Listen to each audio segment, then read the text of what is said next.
Have you ever wondered what goes on inside a man's mind when the messages suddenly stop? When the phone goes quiet? When silence replaces every conversation you once had? Let me tell you something.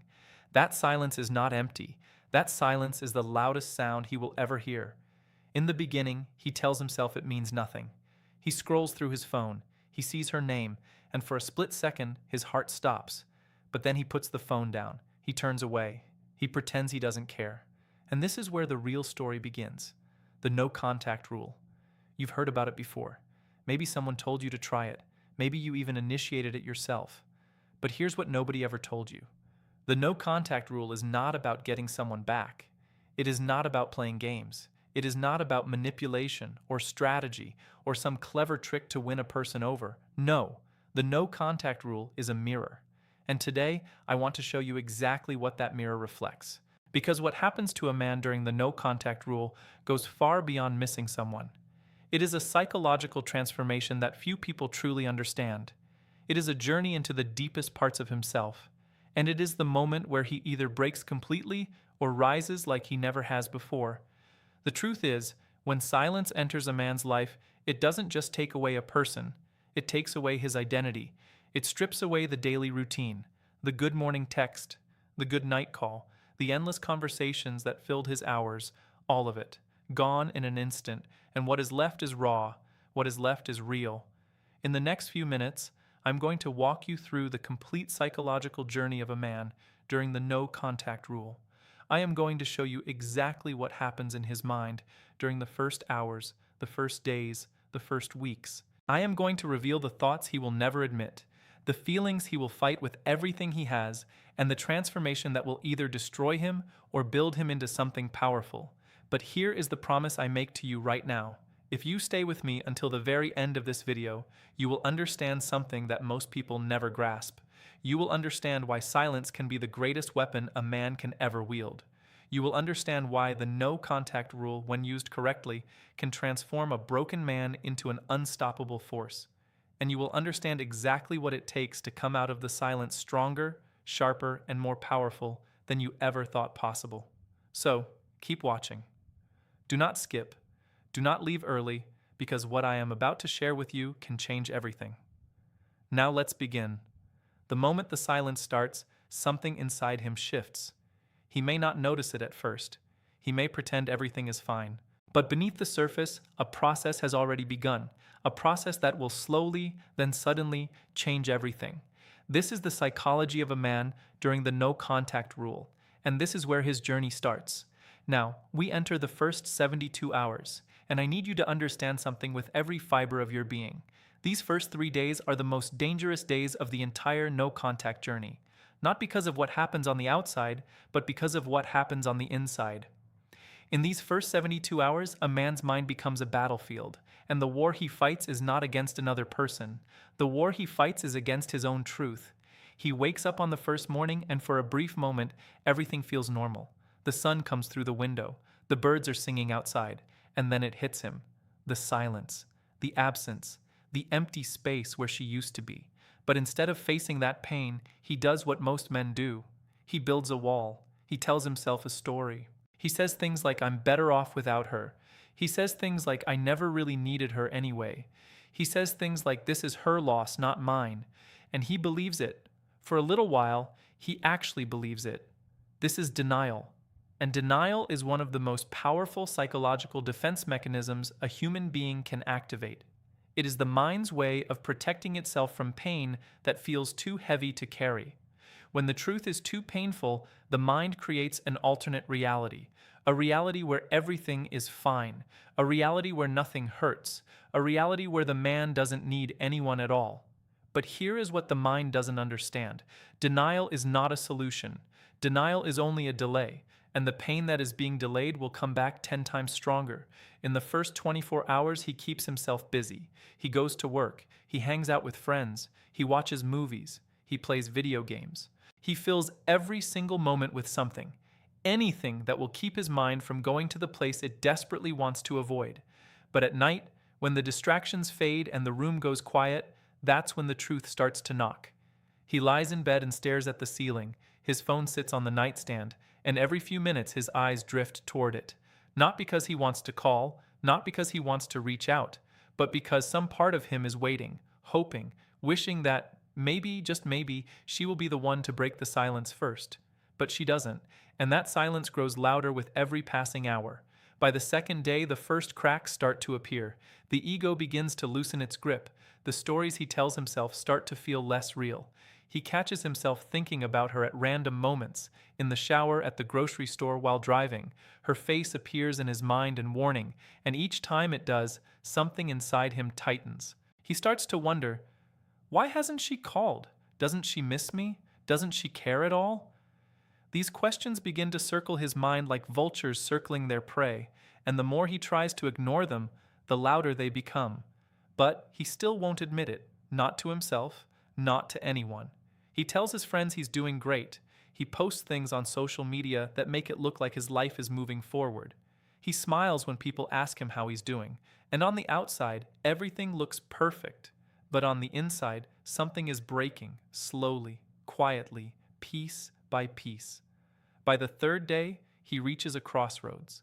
The denial can only carry him so far. The mask can only hold for so long. Eventually, he will have to face the truth.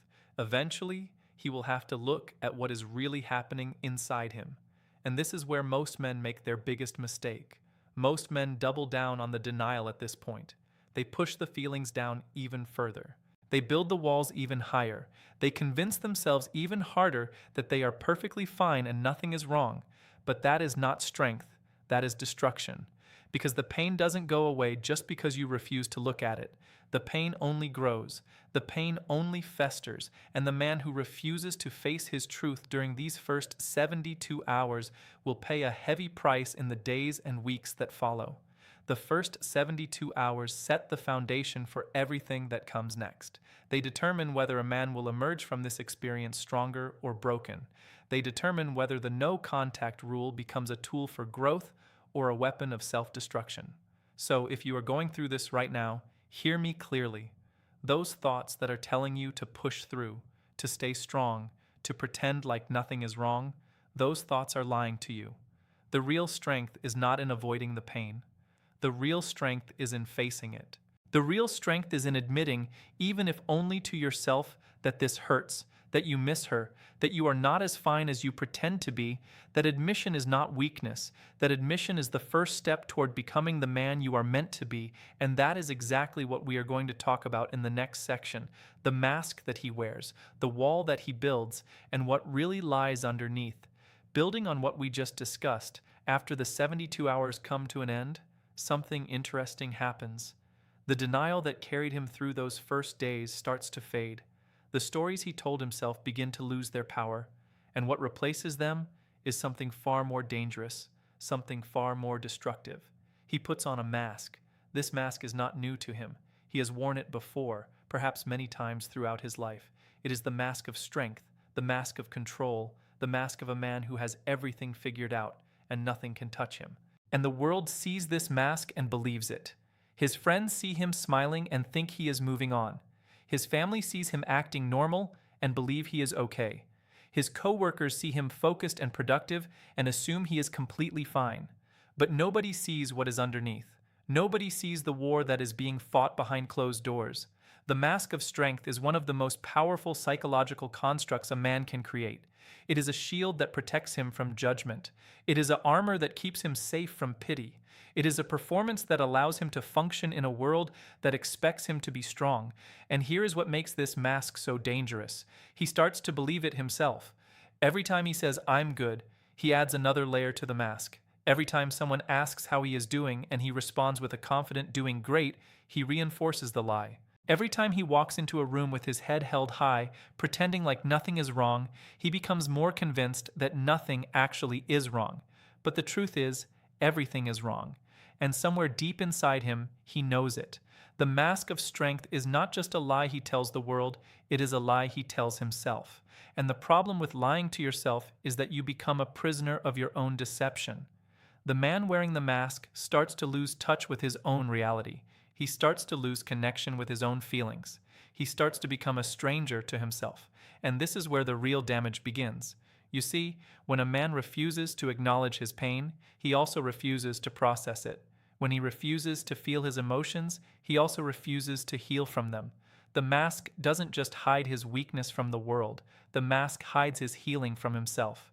He goes through the motions of daily life. He goes to work, he goes to the gym, he hangs out with friends he does everything a normal healthy man would do, but he is not present. He's not engaged. He is just going through the motions while the real work of healing never happens.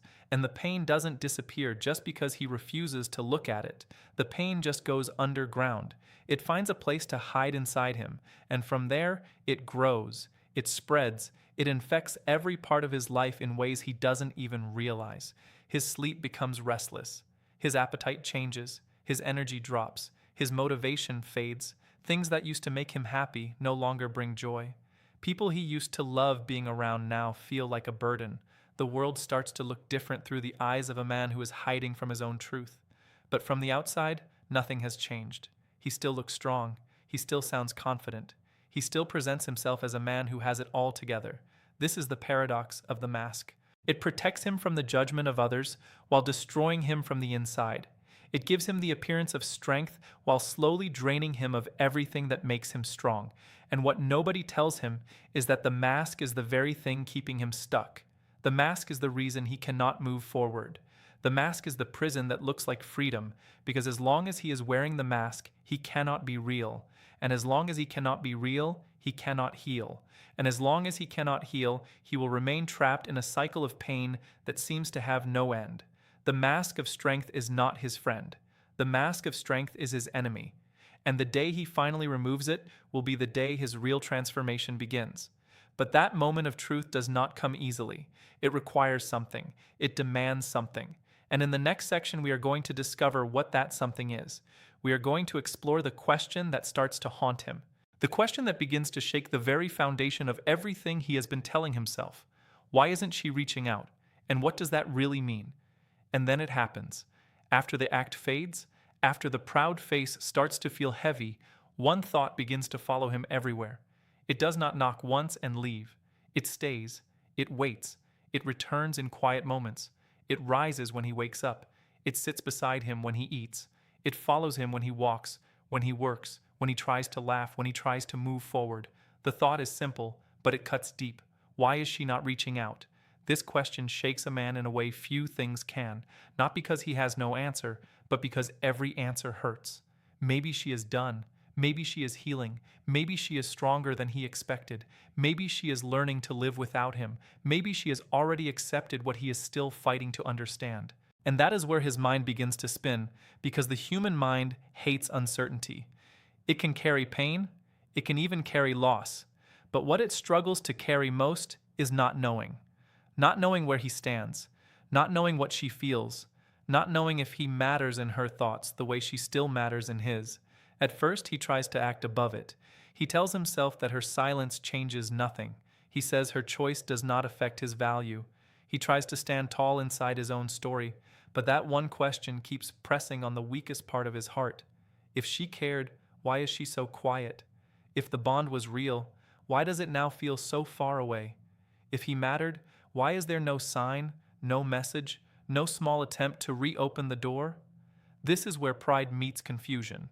This is where his image of himself begins to crack. A man can handle many battles when he feels in control, but when contact is gone, control disappears with it. He cannot pull answers out of the air. He cannot force clarity. He cannot read her thoughts. He cannot speed up time. He cannot command another person to miss him in the way he wants to be missed. And that loss of control affects him more than he wants to admit.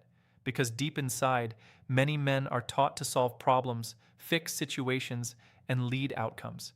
But this is one problem he cannot solve with effort.